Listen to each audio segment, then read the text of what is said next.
Muy buenos días, queridos amigos y amigas, bienvenidos al canal Tiempo y Atención. Hoy vamos a viajar al alma y al cuerpo. Uno pasa los días, o yo paso los días muchas veces, hay tantas de veces, como ciclos, que me ando corrigiendo. Cuando me ando corrigiendo, lo que ocurre es que no corrijo nada, porque entro en una especie de bucle de esto no, que lo intento domar y de nuevo al domar no domo nada. Es la teoría de los péndulos. Aceptarse como es uno diariamente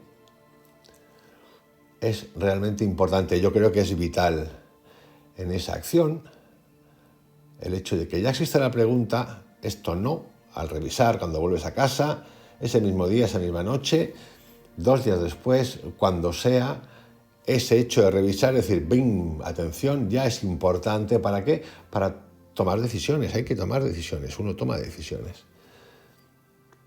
Lo de corregir o incluso querer borrar no sirve absolutamente de nada. Hoy nos vamos a ir al alma y al cuerpo. El tema del alma es un tema abundante, histórico, donde hay muchas cosas escritas de todas las culturas, muchos teólogos, muchos filósofos, muchos que estudian la mente desde la meditación, textos antiguos, buscan el alma. Queremos saber qué es el alma. Tenemos a Aristóteles, tenemos a Platón. Aristóteles tiene una obra entera titulada El alma, muy interesante. Platón, por ejemplo, consideraba el alma como la dimensión más importante del ser humano. A veces habla de ella como si estuviese encarcelada en un cuerpo. Si bien tal idea la toma prestada del orfismo. Según el Timeo, el alma estaba compuesta de lo idéntico y lo diverso, es decir, de la dualidad. La conjunción, sustancia que el demiurgo usó para crear el alma cósmica y los demás astros. Aristóteles definió la psique como forma específica de un cuerpo natural que en potencia tiene vida. También lo entiende como la esencia de tal tipo de cuerpo. La forma o esencia es lo que hace que un ente sea lo que es. Ahí podemos pasear por un montón de personajes como Tomás de Aquino, como Descartes, que define el alma como cosa pensante opuesta a cosa extensa. Spinoza, Baruch, que habla del alma como atributo y como modo de la sustancia divina. Leibniz y su mónada. Kant, que la califica como la imposibilidad de aprender de lo absoluto. Fichte, saber y acción, y así los que queráis. En la Biblia el vocablo alma se da como traducción de la palabra hebrea nephes y la palabra griega psique. El uso que da la Biblia a este vocablo es imposible de trazar en líneas rígidas. La roaj, que es viento, espíritu en hebreo, en relación con la antropología, es el hálito de vida. La nefes significa garganta, fauces. El basar, carne, es un concepto que no se opone a ruaj, pero se yuxtaponen. En el magisterio católico de la Iglesia, el hombre tiene una sola alma. El alma existe en cada hombre como individualmente distinta y es inmortal. El alma es forma corporis por sí misma. El alma puede tener la visión plena de Dios, pero solo después de la muerte. Tiene cosas interesantes, como por ejemplo que el alma no lleva una existencia precorporal. Este término es bastante ambiguo, porque para mí el alma es energía, vibración, conciencia. También dice el magisterio católico que el alma es superior al cuerpo. En Egipto El ser humano, según los antiguos egipcios, tiene 7 grados en su personalidad. Uno que se llama Ren, o sea, el nombre. Sejem, energía, el poder, la luz del difunto. Aj, es la unificación de Ka y de Ba. Ba, lo que hace de un ser individual lo que es Ka, la fuerza de vida, sostenida por ofrendas. Seut es la sombra de la persona. Seju designa los restos físicos de la persona y Hat es la parte carnal de la persona. También tenemos a los budistas con su Anatman, la insustanciabilidad de las cosas, con su Atman, alma, ser. Los hindúes con su samsara, con su dharma, con su karma, con la parte real y no real, con el maya. Como veréis, al hablar de alma y tratar de definir el alma, entramos en un mundo ambiguo. Yo creo que lo más fácil de cada uno o para cada uno es simplemente mirarse dentro, mirarse y obtener su propia conclusión.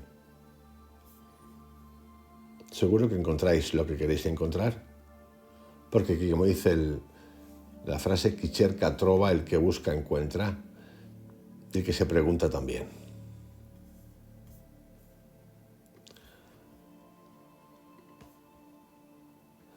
Todas las culturas, salvo segmentos de la nuestra, coinciden en que los seres humanos están formados de un cuerpo y un alma. Para los cristianos, la singularidad del alma y su equivalencia en cada uno de nosotros garantizan nuestra individualidad y unos derechos igualitarios, los 2 principios básicos del liberalismo moderno. Además, estamos acostumbrados a pensar en cuerpo y alma como algo dividido, siendo el uno mortal y la otra inmortal.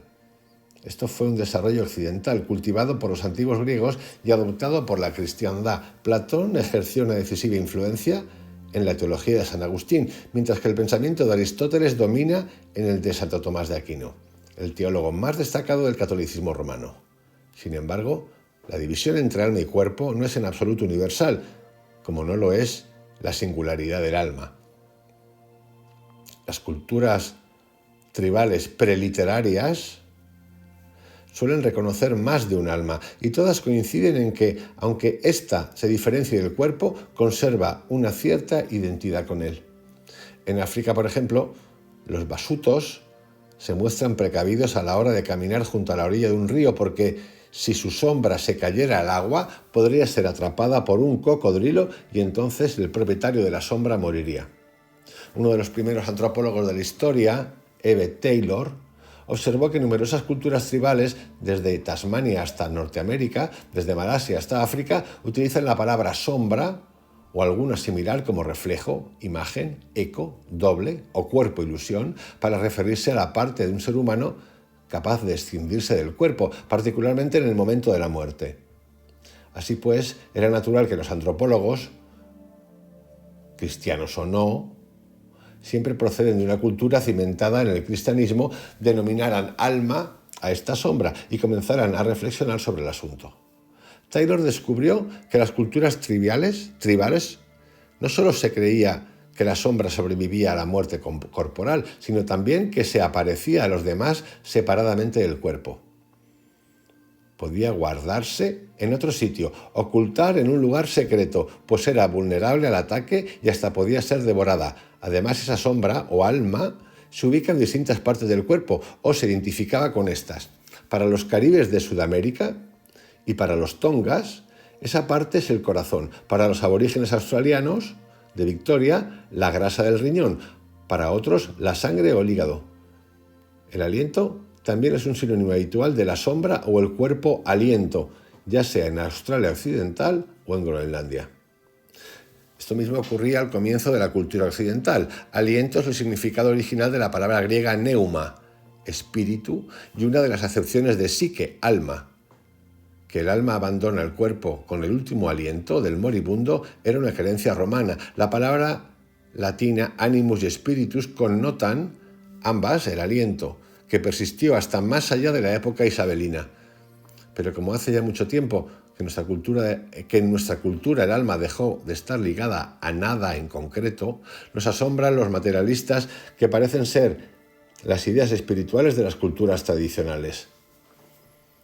Si alguno ha tenido experiencias, que seguro que las habéis tenido, yo he tenido varias, no yo personal, acerca, por ejemplo, del alma, donde una persona muy cercana, fallece su madre, muy cercana, y días después me cuenta cómo él vio salir ese alma de su madre, pasar por delante e irse. Cualquiera de nosotros puede ser que hayamos tenido experiencias de este tipo. Esas experiencias para nosotros son válidas, no tener ninguna duda. No hace falta ciencia para demostrar eso. Es tu experiencia. Para resolver el rompecabezas del alma, a menudo las culturas tradicionales afirman que tenemos más de una. Por ejemplo, podemos tener una mortal y otra inmortal.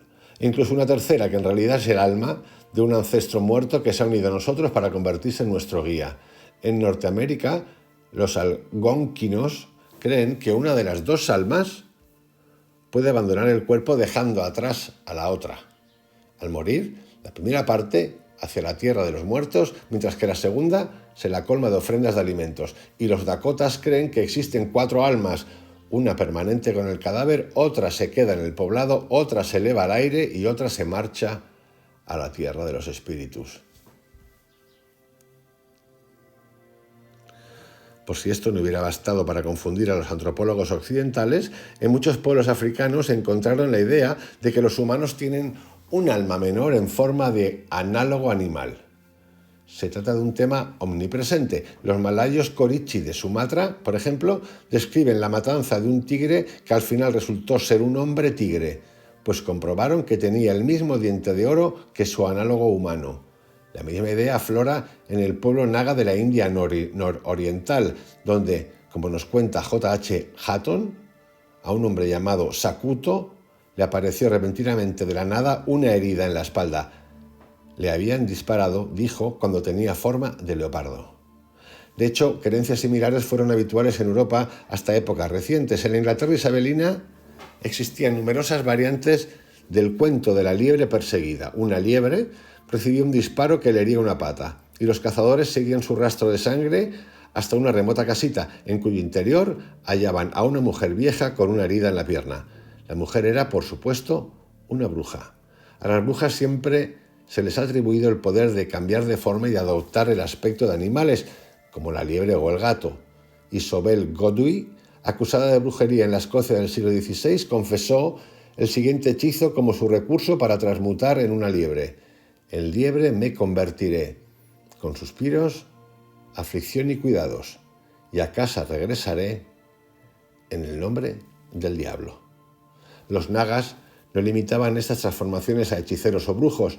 La existencia de hombres leopardo era común entre individuos corrientes, como en el caso de Sakuto, que cuando tenían la forma del leopardo sufrían dolores en las articulaciones y se movían convulsivamente mientras dormían. Si eran perseguidos, bajo forma de leopardo, se retorcían en su empeño por escapar. Sin embargo, los nagas no afirman convertirse en leopardos. Dicen que su alma, ahonga, sombra, se adentra en el leopardo, que puede reconocerse como humano porque tiene 5 uñas en cada garra. Cuando el animal muere, su análogo humano no permanece durante mucho tiempo en este mundo. Sakuto, de hecho, murió 19 días después de que mataran a su leopardo. Si en algunas sociedades las personas corrientes pueden tener almas menores, la capacidad de transformarse es atribuida típica y universalmente a los chamanes de la tribu, a los hechiceros y a los curanderos. Sin embargo, se distinguen una serie de sutiles diferencias en su modo de hacerlo. Como hemos visto, pueden hacer que su alma se adentre en un animal, como un cocodrilo o un tigre, pero también que su cuerpo adopte la forma de dicho animal. No obstante, entre los dowayos del Camerún, un brujo se convierte en leopardo por la noche volviéndose del revés, es decir, del día tiene piel de hombre y por la noche de leopardo. El chamán adopta de otra manera la identidad de un animal sagrado, se pone su piel o sus plumas. Así lo vemos en el mito escandinavo de Sigmund, quien encuentra una piel de lobo y se convierte en ese animal al ponérsela, permaneciendo bajo esta forma durante 9 días. Recordemos igualmente la extendida leyenda de las costas escocesas e irlandesas acerca de la mujer foca, una foca que a la inversa se despoja de su piel y se convierte en una hermosa doncella.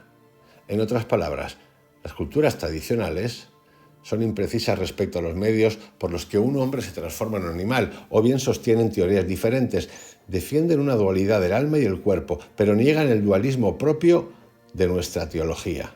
Insisten en que el alma y el cuerpo pueden separarse, en la muerte, por ejemplo, pero niegan que estén separados. El antropólogo Lucien Lévy-Bruhl va todavía más lejos al afirmar que incluso el término dualidad es engañoso, porque en el caso de los hombres leopardo, hombres cocodrilo, etc., se trata en realidad de una bipresencia. El hechicero es hombre y leopardo al mismo tiempo, solo que en lugares distintos. En la cultura occidental nos desconciertan especialmente los enfoques tradicionales sobre la relación entre cuerpo y alma. Y pienso que esto es por 2 razones. En primer lugar, las creencias tradicionales sobre el cuerpo y el alma nos plantean las mismas dificultades que lo literal y lo metafórico. Vivimos en una sociedad extremadamente literal, donde todo es o bien un hecho o bien una ficción, verdadero o falso. En consecuencia, creemos que las sociedades tradicionales son iguales y que se toman literalmente sus absurdas creencias sobre el alma y el cuerpo, cuando lo cierto es que sus creencias se acercan más a lo que denominamos metáforas. No creen que los hombres y los leopardos sean intercambiables. Tal visión no es sino una metáfora de nuestra naturaleza doble. Aunque en el mismo momento de decir esto, he de contradecirme a mí mismo, pues en gran medida todas las creencias tradicionales se sostienen de un modo literal. La cuestión es que los pueblos tradicionales no hacen las mismas distinciones que nosotros. Su pensamiento precede a cualquier división entre lo literal y lo metafórico. No se preocupan por sus aparentes contradicciones. La sombra es un fenómeno óptico y al mismo tiempo un alma. El hechicero en su choza y el leopardo en el bosque son un mismo ser con formas diferentes. Su realidad es exactamente esa combinación de hecho y ficción que se denomina mito, palabra que desgraciadamente identificamos con algo falso. Sin embargo, es una realidad en la que el alma existe como una manifestación diferente del cuerpo y viceversa. También nosotros podemos entrar en esa realidad si pensamos de una forma tradicional, salvo que para nosotros no se trata tanto de pensar como de imaginar. En segundo lugar, hemos tendido a polarizar cuerpo y alma hasta tal punto que, como tal vez diría algún miembro de una tribu, hemos permitido que nuestra alma se aleje tanto de nuestro cuerpo que corremos el peligro de perderla por completo. Nuestros cuerpos permanecen por eso vagando por la tierra como zombis, repitiendo a sí mismos que el alma es algo que nunca existió, que simplemente hay que aceptar nuestra condición inanimada, poner buena cara y cargar con ello. Queridos amigos, aquí os dejo con un primer capítulo acerca del alma, esta vez el alma y el cuerpo. El próximo capítulo tiene que ver con el alma y la psique. Vamos a viajar un poquito al alma. Tiene mucho de chamanismo también esto, ¿por qué no? Seguramente lo voy a poner en ese capítulo de los chamanes, el viaje chamánico, que creo que viene que en el pelo. Que tengáis un excelente día.